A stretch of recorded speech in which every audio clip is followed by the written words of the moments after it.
Ahora los ateos, los escépticos, los no creyentes o los liberales dicen que la Biblia tiene errores científicos. Antes de decir eso, más vale que estén seguros de dos cosas. Primero, que saben sobre ciencia. Y segundo, que conocen la Biblia. Aquí iniciamos El Amor que Vale, con el profesor y pastor Dr. Adrián Rogers, en la voz del pastor Lenín de Llanón. Debido a la necesidad de enviar satélites al espacio, la NASA se vio en la necesidad de calcular la posición de todos los planetas, astros, cometas y estrellas dentro de varios años o tal vez siglos, para evitar choques en las órbitas de estos artefactos. Los científicos diseñaron un método computarizado para hacer estos cálculos, y al analizar los datos se dieron cuenta que faltaba un día. Entre el grupo de científicos había un creyente, y buscando la razón por la que la Tierra estaba retrasada en un día en su órbita, llegaron a las Escrituras, donde leemos que Josué, al ver que el pueblo de Israel iba a perder una guerra, oró para que el sol y la luna se detuvieran.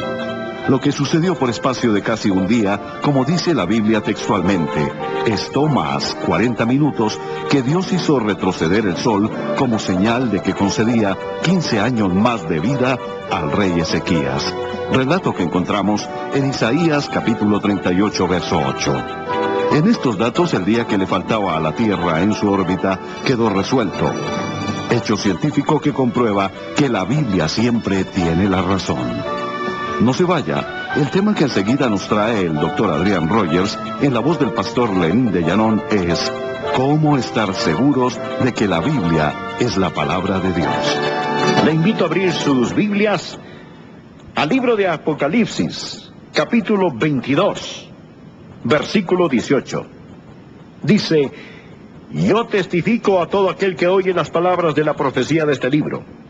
Si alguno añadiere a estas cosas, Dios traerá sobre él las plagas que están escritas en este libro. Y si alguno quitare de las palabras del libro de esta profecía, Dios quitará su parte del libro de la vida y de la santa ciudad y de las cosas que están escritas en este libro. Este libro, amigos, es la palabra de Dios, la Biblia. Y quiero darles 5 razones por qué sé que la Biblia es la palabra de Dios. Y 5 razones para que sepan con absoluta certeza que la Biblia es la palabra de Dios. Quiero empezar hoy con una razón que muchos usan para atacar la Biblia. Yo quiero declarar nula esa herramienta. Creo que la Biblia es la palabra de Dios por su precisión científica. Sí, por su precisión científica. Ahora los ateos, los escépticos, los no creyentes o los liberales dicen que la Biblia tiene errores científicos. Antes de decir eso, más vale que estén seguros de dos cosas. Primero, que saben sobre ciencia. Y segundo, que conocen la Biblia. Ellos dicen: oh, la Biblia es un libro tan anticuado. No es un libro de ciencia, es un libro de religión. ¿Cierto? Eso es cierto. No es un libro que trata de ciencia. No fue escrito para enseñarnos ciencia, sino para enseñarnos sobre Dios. Bien se ha dicho, la Biblia no nos enseña cómo funciona el cielo, sino cómo llegar al cielo. Pero el Dios de la creación y el Dios de salvación son un Dios. La ciencia no es nada nuevo para Dios. Y no necesitamos la mente de Einstein para creer que la Biblia es la palabra de Dios. Y es científicamente precisa. Claro que de vez en cuando la ciencia y la Biblia no concuerdan. Pero con el tiempo los científicos caerán en cuenta. Y esto lo digo muy en serio. En 1861, una academia francesa de ciencia imprimió un pequeño folleto. Y en el folleto habían 51 hechos científicos indiscutibles, según ellos, que comprobaban que la Biblia estaba equivocada. 51 hechos. Lo imprimieron. Así que la Biblia estaba en problemas. Eso fue hace unos 130 años más o menos. Hoy en día ningún científico respetable cree algunos de esos tales hechos. Con el tiempo, los científicos se dan cuenta. Si la Biblia no ha cambiado, es la ciencia quien se está acercando más a la palabra de Dios. Hay hechos científicos que aceptamos sin cuestionarlos. Por ejemplo, el mundo en que vivimos, la cosmología de nuestro mundo. Lo tomamos por hecho. ¿No es verdad? Que la Tierra flota en el espacio, digo, nunca lo hemos dudado. Que esta esfera celestial, la Tierra, está colgada en el espacio. ¿Y ellos, cómo saben eso? ¿Lo resolvieron solos? Oh, no. Están dependiendo en el conocimiento de otras personas. No podrían saberlo sin alguien enseñárselos o averiguarlo por una nueva invención. Si regresaran, por ejemplo, a los días de Job, de donde viene la más antigua obra literaria, no sabrían eso. Los antiguos egipcios pensaban que la tierra se sostenía sobre 5 pilares. Los egipcios eran muy sabios, educados, eruditos, pero declararon que la tierra está sobre 5 pilares. Eso es lo que sabían. Y los griegos, los refinados griegos, ¿saben lo que creían? Creían que la tierra estaba en la espalda de un gran gigante que se llamaba Atlas, que aguantaba la tierra sobre sus hombros. Ustedes han visto los dibujos de Atlas con el mundo. Y en las escrituras sagradas de los antiguos hindús, creían que la tierra estaba sobre unos elefantes. Y aún se ven dibujos de la tierra sobre las espaldas de estos elefantes. Y cuando los elefantes se movían, pues había un terremoto. Bueno, alguien dijo, un momentito, ¿en qué se paran los elefantes? Y la respuesta, pues los elefantes están sobre una tortuga. Pero se vuelve a preguntar, ¿y ahora sobre qué está la tortuga? También había una respuesta, la tortuga está sobre una gran serpiente enrollada. Y nuevamente otra pregunta, ¿pero sobre qué está la serpiente? Y tenían una respuesta, están nadando en un mar cósmico. Problema resuelto. La Tierra descansa sobre una serpiente, que está sobre una tortuga, que está sobre unos elefantes, que están sobre unos pilares. ¡Qué alivio que al abrir la Biblia no encontramos nada de este asunto en la palabra de Dios! Les diré lo que sí van a encontrar. En la palabra de Dios podemos leer en Job, capítulo 26, versículo 7, lo siguiente. Él cuelga la tierra sobre nada. ¿No es maravilloso? Él, Dios, cuelga la tierra sobre nada. ¿Y cómo pudo Job saber eso antes de la astronomía moderna y de los viajes espaciales?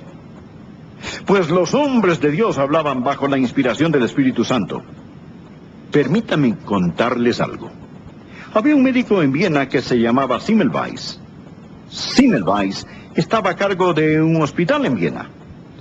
Y en ese hospital estaban teniendo problemas con mujeres que venían para exámenes ya que estaban encinta e iban a dar a luz.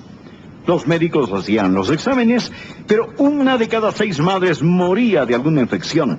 Semmelweis quería averiguar la razón. Se fijó que los doctores estaban en la morgue donde hacían estudios patológicos y autopsias y postmortems, y luego salían de la morgue a los cuartos de exámenes maternos sin siquiera lavarse las manos.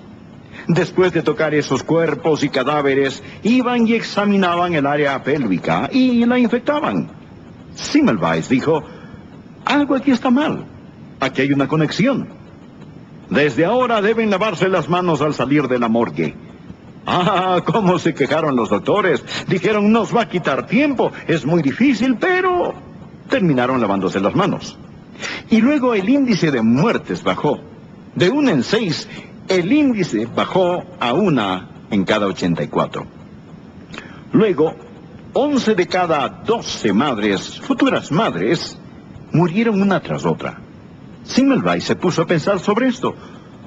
No solo van a lavarse al salir de la morgue, sino también entre cada examen. ¿Y qué cirujano hoy, qué doctor hoy en día no se lava las manos? Claro que lo hacen. ¿Por qué? Porque saben sobre gérmenes, sobre microbios, saben sobre todo eso. Pero en esos días no lo sabían. Escuchen lo que la Biblia dice en Números, capítulo 19, desde el versículo 14. Dice así, esta es la ley para cuando alguno muere en la tienda. Cualquiera que entre en la tienda y todo el que esté en ella será inmundo 7 días. Y toda vasija abierta cuya tapa no esté bien ajustada será inmunda. Y cualquiera que tocare algún muerto a espada sobre la faz del campo, o algún cadáver, o hueso humano, o sepulcro, 7 días será inmundo. Y en el versículo 19, y cuando lo haya purificado al día 7º, él lavará sus vestidos, y asimismo se lavará con agua, y será limpio a la noche. ¿Ven lo que Dios está diciendo? Hay agua limpia, tiempo de cuarentena, aislamiento, cambio de ropa, tiempo para que la bacteria pueda morir. ¿Por qué? Ellos no entendían sobre gérmenes, pero no era nada nuevo para Dios. Y así, caso tras caso. Estos son solo unos pocos ejemplos. Ahora, ¿cómo así no vemos nada sobre este asunto de los elefantes, las serpientes, los pilares, las tortugas en la Biblia? ¿Por qué? Porque los hombres de Dios hablaban bajo la inspiración del Espíritu Santo. Tengo otra razón por la cual creo que la Biblia es la palabra de Dios, no solo por su precisión científica, pero la precisión histórica de la Biblia. Tal como la Biblia no es principalmente un libro de ciencia, tampoco es un libro de historia. Pero es un registro de la historia y las cosas que creemos ocurrieron en la historia. Gracias a Dios por la precisión histórica de la Biblia. ¿Se acuerdan del relato de la escritura en la pared que se encuentra en el libro de Daniel? ¿Conocen la historia? Belsasar está en un banquete con 1000 de sus príncipes. De repente en la pared, en el enlucido de la pared, aparece una mano, sin brazo, y está escribiendo en la pared. Y dice: tu reino ha sido roto, tú, oh rey, has sido pesado en balanza y fuiste hallado falto. ¿Se acuerdan ahora del relato? Bueno, los historiadores seculares dicen que eso nunca sucedió. ¿Cómo saben que no sucedió? ¿Cómo saben que no sucedió? Y responden: el relato bíblico dice que el rey se llamaba Belsasar, pero tenemos los archivos de Babilonia. Y en los archivos de Babilonia se dice que el último rey de Babilonia no era Belsasar, era un hombre llamado Nabinitio. Así que la Biblia está equivocada. Nada indica que hubo un rey llamado Belsasar. Bien, los arqueólogos han hecho su trabajo. Y un día descubren una tableta de arcilla, un cilindro. Y adivinen qué nombre estaba allí. Claro, Belsasar. Bueno, el historiador secular tenía razón al decir que Nabinitio era el último rey. Pero la Biblia tiene razón al decir que Belsasar era el último rey. ¿Por qué? Porque ambos fueron reyes. Nabinitio era el padre, Belsasar era el hijo. Pronto se encontró evidencia que mostraba que ambos reinaban juntos. Nabinitio viajaba, Belsasar se preocupaba del reino. Ahora, supongamos que no se haya encontrado esa tableta de arcilla. ¿Cambiaría en algo la veracidad de la Biblia? Pues claro que no. Dejen que Dios sea veraz y cada hombre un mentiroso. El que hayan o no encontrado la tableta no cambiaría la verdad de la palabra de Dios. Esto nos ayuda a entender en Daniel capítulo 5 un pasaje significativo donde Belsasar le dice a Daniel: si puedes leer esta escritura, serás el tercer señor en el reino. ¿Lo ven? Ya habían dos, Belsasar y Nabinitio. Serás el tercer señor en el reino, le dijo Belsasar a Daniel. La precisión histórica de la Biblia. Hay otra razón para creer que la Biblia es la palabra de Dios, no solo por su precisión científica e histórica, pero podemos creer que la Biblia es la palabra de Dios por su continuidad tan maravillosa. La Biblia es un libro, pero es a su vez 66 libros. Hay 39 libros en el Antiguo Testamento, 27 en el Nuevo. Fueron escritos por un mínimo de 40 diferentes autores y en un período de unos 1600 años. Fueron escritos en 13 distintos países en 3 diferentes continentes. Fueron escritos por una gran variedad de personas, con diferentes trasfondos. Algunos fueron pastores, otros fueron reyes, algunos soldados, algunos príncipes, otros sacerdotes, otros pescadores, algunos eruditos, otros historiadores, otros hombres de negocios y profesionales, y otros fueron obreros comunes. Ellos escribieron este libro sobre una gran variedad de temas desde diferentes puntos de vista en por lo menos 3 diferentes idiomas. Hay tantos temas, pero cuando están juntos no forman 66 libros. Desde Génesis a Apocalipsis se lee como un solo libro. La Biblia tiene increíble continuidad. Ahora la Biblia tiene un solo tema: la salvación. La Biblia tiene un héroe, su nombre es Jesús. Tiene un canalla, es el diablo. Un propósito: glorificar a Dios. Jesús dijo: la Escritura no puede ser quebrantada, ni una jota ni una tilde pasará de la ley hasta que todo se haya cumplido. ¿Cómo sucedió? ¿Cómo se escribió la Biblia sin inspiración divina? Absolutamente imposible. Aquí hay otra razón por la cual creemos que la Biblia es la palabra de Dios. Son las profecías cumplidas de la Biblia. ¿Sabían que la Biblia es el único libro en el mundo con profecías precisas?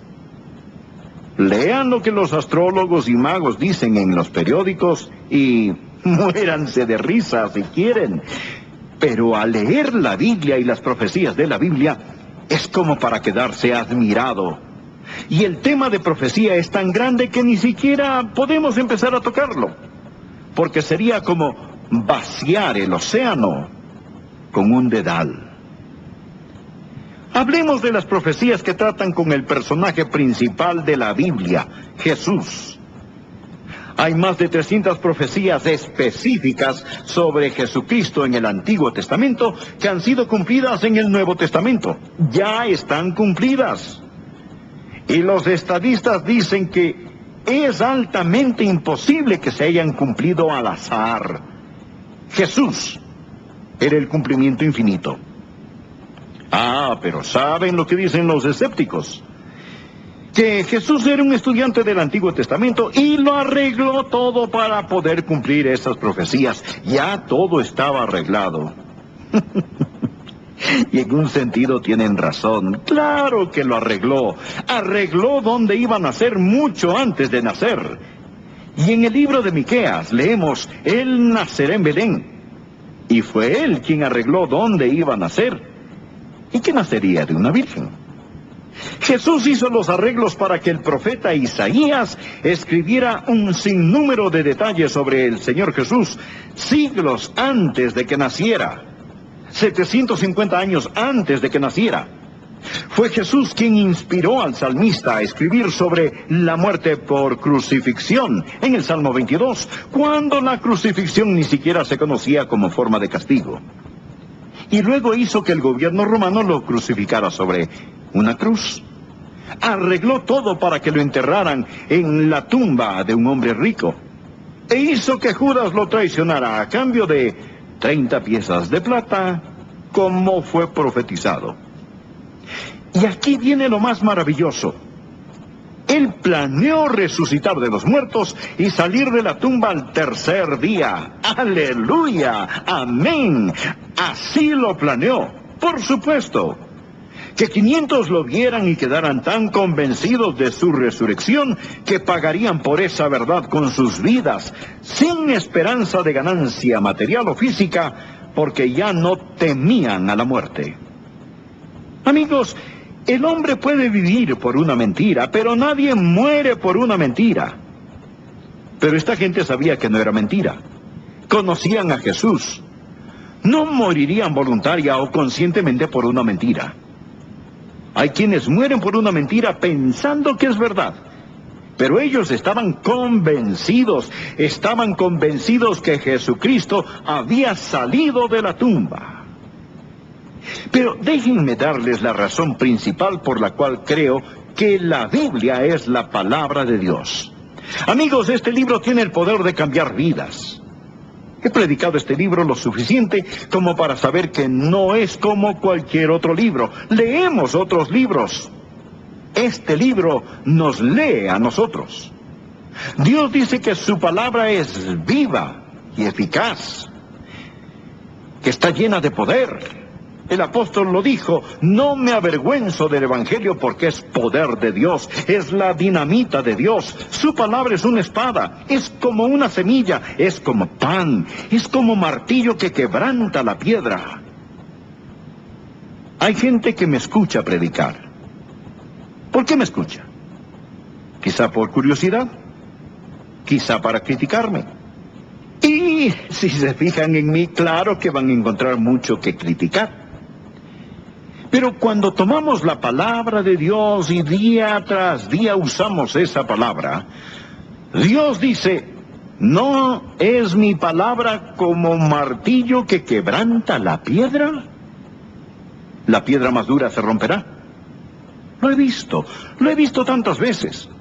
Lo he predicado lo suficiente como para saber que tiene poder. ¿Qué clase de poder?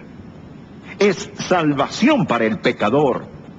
No se pueden salvar o salvar a alguien más sin la palabra de Dios. Hemos nacido de nuevo, no de simiente corruptible, sino de incorruptible por la palabra de Dios. Es salvación para el pecador. El Evangelio es la dinamita de Dios que salva. Pero no solo es la salvación para el pecador, sino la santificación para el santo. ¿Saben lo que me impulsa a seguir adelante? No lo que siento, sino lo que sé. Jesús dijo: santifícalos en tu verdad, tu palabra es verdad. Nunca van a crecer, nunca van a ser fuertes hasta que se alimenten de la palabra de Dios. Dice la Biblia: desead como niños recién nacidos la leche espiritual, para que por ella crezcáis. Y algo más sobre la palabra: es suficiente para el doliente. Yo he visto gente en dolor.